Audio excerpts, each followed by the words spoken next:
and we look at the public school and say, okay, how do I teach all these subjects all at once? Because that's what they do in school.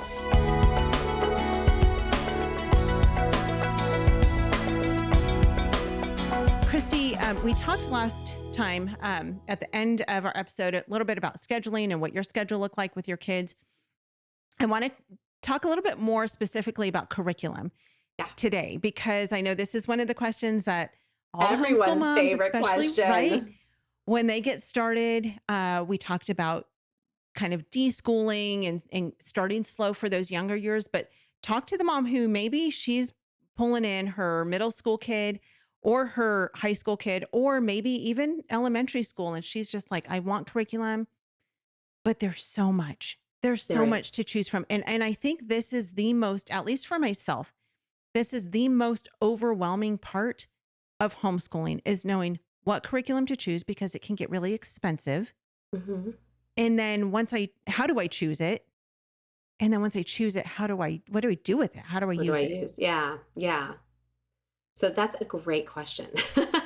And I think that it requires an honest evaluation of yourself as the teacher, because your curriculum needs to be something that will work for your kids' learning styles. And you're probably just figuring that out when you're a new homeschool mom. You probably have observed certain things, like, are your kids very tactile?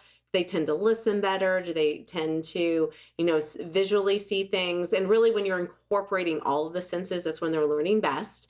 But you also have to pay attention to your teaching style, because I only have the capacity for so much. And so when we first started homeschooling, we had 2 kids in school and we had a toddler.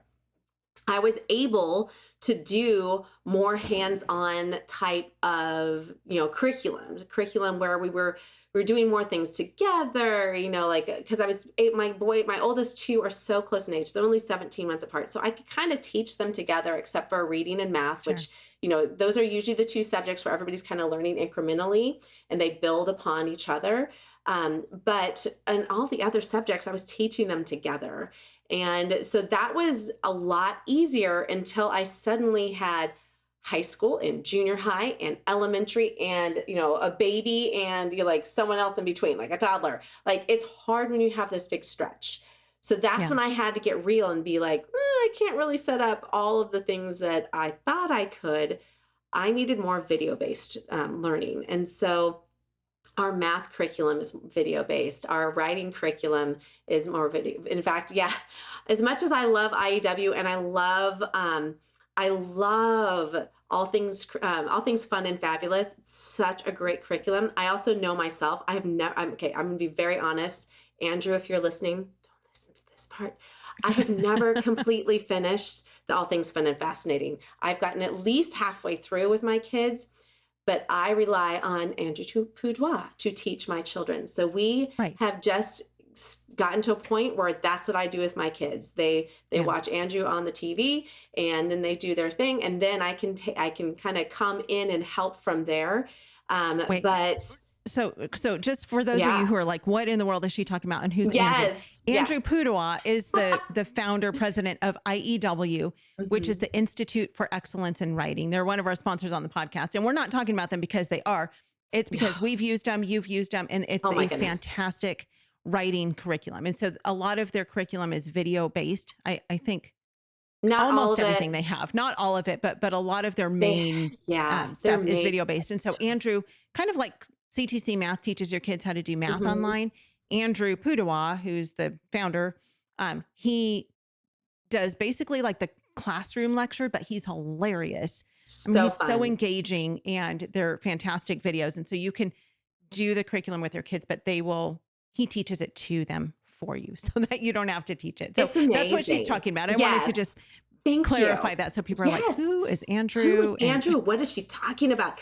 Yes. I try not to do homeschoolese and I did it. So I apologize. But okay. Institute for Excellence in Writing, IEW. Those were a few of those like real moments. And what's great is that, here's the other thing is most curriculums do have a resource where you can call in and ask, and they do. And so I was like, I'm not getting to writing. I've tried doing it in the morning. I've got too many kids doing different, levels of writing. And so I was like, okay, so they helped me figure out this would be good for these kids. This would be good for those kids.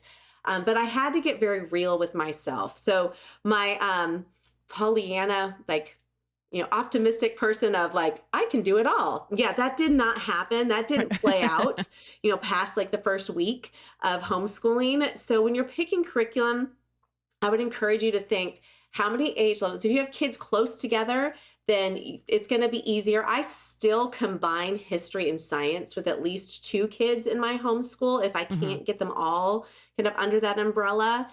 So this year, for instance, my son, who is doing 9th grade work, he did American history using sunlight, whereas the girls and I did American history using knotgrass, and we read that together. So he was able to do his work independently. We were able to do our work independently. So there's a lot of different things like that, but you need to really pay attention to typically there's multiple subjects that you're teaching. So you want to see what is your capacity? Do you have young kids in the house? When you have babies and toddlers in the house, I encourage people, especially if they have younger ages of school age kids, please just stick to the basics: reading, writing, and arithmetic, and incorporate science and history into those subjects. So you're not killing yourselves. Because what people do is they'll break down language arts. Okay, I need a curriculum for vocabulary, writing, penmanship, grammar, whatever other spelling. So you've got 5 language arts that you buy curriculum for those. And then you're like, oh, history, geography, I should do math work, which is, I guess, geography. Then we'll do math concepts. And we'll do, math theory. And then, we need Bible, we need Bible theory, we need world view, so you end up having 20 things that you think you have to teach. And that's one of the reasons why here's something straight from my course. So what I always encourage people to do is create a course of study. And so what that is you're taking each subject you're required to teach, in that, in our school, Bible is number 1. So state doesn't require, but Clover, we require that in our school. So I write those down, and then I write down the curriculum that I'm going to be using, or I'm thinking about using. And then I kind of take a look at it and say, can I use this here? And so that helps me to see, do I have a gap? Am I hitting everything I need to hit? And and then, because sometimes you can skip over, you'll save so much money when you do it like that. And, and so really trying to see how you can spread things out. Does it look like a lot on paper? Because it's going to feel like a lot for your kids. And so that's another thing, is please give your poor children a break. They don't need to do everything all the time. So you can even split things up. I think that's a common misconception, because we look at the public school, like we talked about earlier, and we look at the public school and say, okay, how do I teach all these subjects all at once? Because that's what they do in school. And that's not what you can seriously have, a month of doing science, and a month of doing history, and a month of, however you want to do it. You just need to teach them little samples and you'll figure it out. And the best advice I can give to families trying to figure out where to start with curriculum is just start with something. You can start at Costco. You can honestly go to Costco and get the workbooks and just have your kids do some workbooks, get some books from the library, pull out your Bible, and that can kind of be your simple starter. But you can change the curriculum. If your child is hitting their head up against a wall because they're just this is so hard, then you might not have a curriculum that works with how they're learning. Homeschool Insights is sponsored by CTC Math. If you're looking for a great online math program, visit ctcmath.com and try it for free.